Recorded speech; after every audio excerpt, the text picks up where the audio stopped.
Alrighty, so I'm going to be talking about real estate tokenization. Let's liven things up. Any initial thoughts on how blockchain might be able to mix things up in terms of real estate, just based on what we've learned so far in class? I think the ownership can be tokenized. So. Perfect.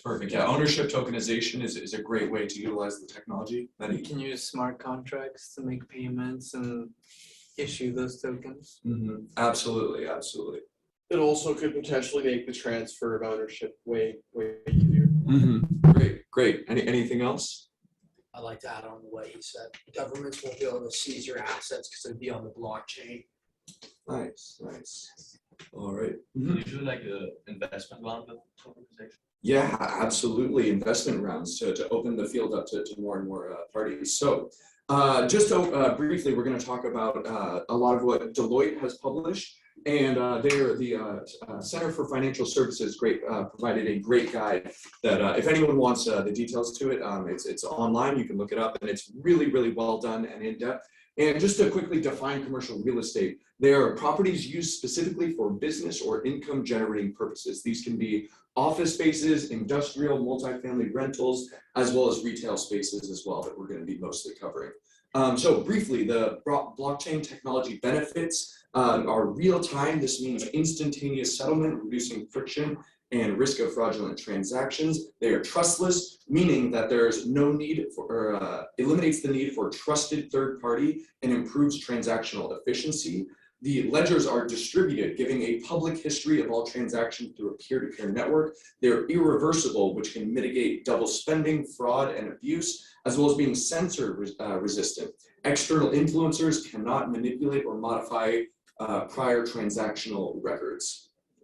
So some of the current problems that are plaguing the commercial real estate industry are an inefficient search process. Listing data is fragmented, and it currently has to be trusted. Does anyone want to take a stab at why I really don't like the term trusted, and why we can hopefully move to a better system in the future? I think trusted really means centralized here. You kind of want to move away from that. Absolutely, yeah. So when we say trusted, that means that we're trusting some big corporation that's going to provide us the data, and we essentially have to take their word for it because of their reputation, as opposed to in blockchain, we can use blockchain proofs and we can have the technology be the foundation for things. So that can transition us more to something called trustlessness. Due diligence is a massive current problem. It is time consuming, paper driven, and it's an offline process oftentimes, so that can cause big problems moving forward as well. Contract management is another problem. Lease agreements, property operations, cash flows are all paper driven right now, and as you can imagine, that creates a lot of inefficiencies. And that all kind of contributes to the lack of real-time data. Without real-time data, anything you're looking at just on a spreadsheet can be outdated, the day of. These types of deals that you're striking when it comes to real estate can change on a day-to-day basis. So you need real-time data to be making the best decisions in the future. So some of the ways that blockchain can help with these solutions, there's a common database. Multiple listing services, which we'll get into a little bit later, can collate property information from multiple different private databases. These universal databases can be modified by owners, tenants, operators, lenders, investors, service providers. All of them can access, upload, and provide information. This leads to disintermediation, meaning that these digital identities and transparent record keeping reduces the need for middlemen. Instead of a third party having to intervene and upload this information or say, trust me, I'm verifiable, we can just have peer-to-peer through the blockchain technology that can be trusted and verified. This can also help automate security. Transactions can be executed dependent on predetermined clauses in smart contracts, as opposed to paper-driven processes where you have to fax it over, sign it, fax it back, make sure everyone has a copy. It can all just be uploaded on the blockchain where we all can see what's going on. So to take a look at how the commercial real estate lease transaction would look, first of all, the property search could be done through a blockchain-enabled multiple listing service. Now, the things that are in gray are at the moment still going to be required for some human intervention, such as a property visit and inspection, negotiation and signing of the letter of intent, but blockchain can take over and utilize the pre-lease due diligence by using smart identities. And then finally, with a human intermediary, you would prepare the heads of the agreement, but then blockchain can take over to handle the lease agreement using smart contracts, automated payments and cash flow management using smart contract. And then finally, after everything's said and done, you can analyze this data and the profitability of the investments you've made utilizing blockchain. Anything that's on chain, you can draw from it and analyze it, as opposed to having paper swirling around or not being able to access, okay, I paid how much for this, I'm getting this much monthly. It can really, really streamline the process of a lot of these things. Something similar we can see in a commercial real estate purchase and sale, where you would have the property search process, again, on these multiple listings on the blockchain. You can do the underwriting and financial evaluation utilizing blockchain technology. Again, human intervention is needed for a property visit, broker meetings, memorandum of understanding and loan process initiation. But then you can utilize pre-purchase due diligence using smart identities, blockchain-based title registry, final review and signing of a smart contract, and then again, automated execution of the sale using smart contracts. So I kind of, to go into a little bit more depth onto a lot of these processes, we're going to look at the existing challenges individually and how blockchain creates opportunities to improve them. First one being the property search process, second being the due diligence process, third, cash flow management when it comes to a lot of these things, fourth, improved decision-making because of this blockchain technology, fifth, property title management, and then finally, the payment and financing efficiency that can be increased using a blockchain as well. So first, looking at property search process, right now it's very fragmented. If you're in the commercial real estate industry, you're going to have multiple different listing services, all pulling from different sources. It's not uniform, and it can create a lot of inefficiencies. It's really expensive. Oftentimes, these companies have proprietary data, and they like to keep it behind closed doors, meaning they can charge high subscription costs. And again, they have to be trusted. Human intervention and the lack of these standardized processes can skew data. So anytime we have to trust a company to give us the information, as opposed to being able to independently verify it for ourselves, we increase the opportunity for fraud and risk. Who's to say a big company might not have a partnership with someone else and can be manipulating the data to improve the value of their properties behind closed doors, because we have to trust them instead of having the data over time to verify it ourselves. So blockchain can improve this because peer-to-peer networks improve accessibility, meaning that anybody can look at this sort of thing. When anybody can look at it, it'll be able to decrease the price of things. Of the executives that were surveyed, 36% perceive that lower costs and greater speed will be a key benefit of utilizing blockchain technology. And when we improve the trustlessness of these things, we can verify property location, comparable rental rates, capital values, ownership history, tenant details, property age, and title clarity. All of these things can be historically tracked on a blockchain instead of having to be trusted through one of these intermediaries. So the company Rex is a real-world example of this, and they're a public blockchain that's based on Ethereum. The way that they list different properties, users upload the property listing on the Rex MLS blockchain, and in turn, they're rewarded for the Rex's cryptocurrency. This allows users across the platform to freely access data on the MLS and also make transactions using Rex's cryptocurrency. So that's one real-world example, and we'll get into a few more as we start to move forward. When it comes to due diligence and financial evaluation, it's a very time-consuming process. Manual administrative tasks are required to acquire and verify a lot of these documents because they're paper-driven. Documents are stored in siloed places with limited flexibility, meaning that you can't just openly look up information you might need to strike a deal. You're going to have to call someone, have them fax it over, and who's to say that fax can be verified or even legitimate? Because these things are offline, information can be lost or tampered with. But blockchain fixes a lot of this. Digital identities can consolidate this information, and when we consolidate it all in one place, it can help to automate it oftentimes. Distributed online ledgers expedite document acquisition. So again, instead of having to call a secretary and have her fax the information over, you can just look it up on the public blockchain that you have yourself. When we put things online, that means that tenants, investors, financiers, and advisors can all upload and verify the information that's being put on the blockchain.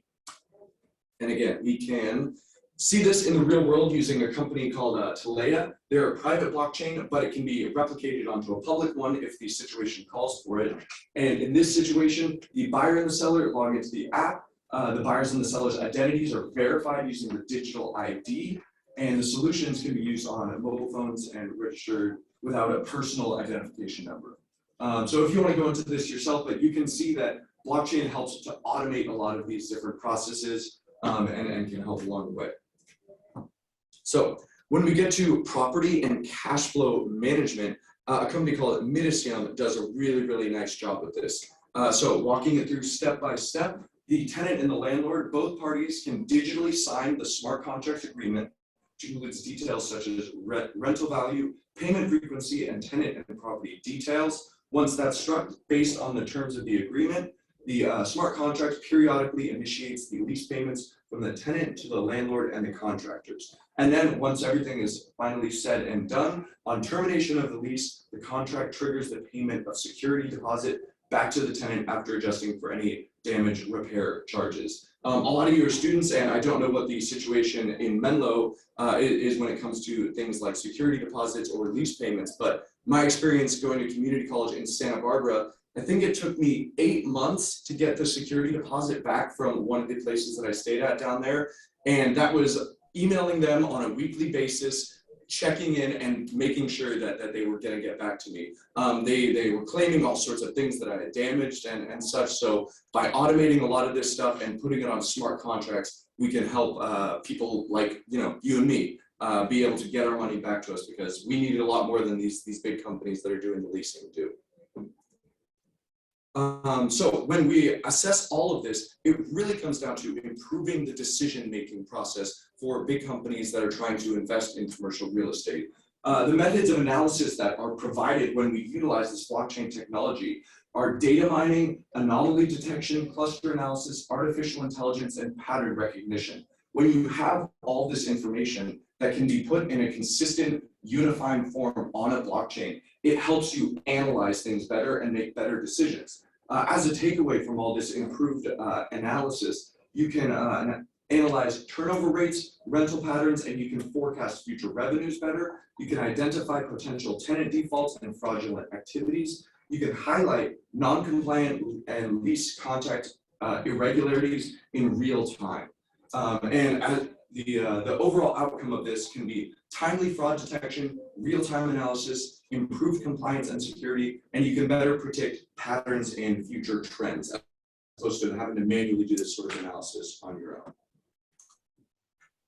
So when it comes to property title management, a company, Bitlen, which is a public blockchain, does a lot of these sort of things. They're in beta right now, but they're looking to release soon. And we can again see that land survey can be performed using GPS equipment and survey markers. The title creation is a standard title contract prepared including GPS coordinates, block number, address, other details. The blockchain title is timestamped and added onto a blockchain along with other documents and maps. This creates a secure, transparent, and verifiable proof of ownership. And then finally, the title tokenization can be converted into a token that can be easily tracked and oftentimes used as collateral in many other transactions. So a lot of what we've learned about this class is, especially when it comes to international payments, they are slow, opaque, and expensive. What do I mean when I say opaque? Not transparent. Not transparent, very, very little. Do you want to like elaborate on that by any means? Or? You can trace, as Will said, you can trace the supply all the way from the supplier to the customer. Mm-hmm. Yeah. Definitely. I mean, so when we have things that are opaque, it creates a level of needing to trust what the intermediators that are behind things, as opposed to being able to see everything for ourselves. So we can showcase Ripple and how they utilize trustlessness to improve cross-border payments. When you look at a property buyer and a property seller, for example, from the US versus the UK, you can utilize the property buyer's bank mortgage lender, and then you can use Ripple Connect to directly verify the payment across a direct exchange of all transaction-related information in a transparent manner without the need for multiple correspondent banks. We've had lectures in the past about how many different banks you oftentimes have to go through for international payments. I mean, I'm preaching to the choir for, I'm sure, many of you international students who have had to deal with bank payment transfers in the past. The same thing applies to commercial real estate and those kinds of transactions as well. So as we review kind of over the existing challenges and how blockchain opportunities change a lot of things, this really just does showcase how transformational this industry is. And a lot of what Deloitte talks about is how this is right now in its infancy. You know, it's a slow process, but the statistic that I found really jarring was they said, I think it was 57% of the respondents, these are executives that they surveyed, believe that 10% of the global GDP information will be stored on blockchain technology by 2025. So it's coming up, it's coming fast, and for us to be learning about this right now is again an absolute privilege, and we should be making the most of it.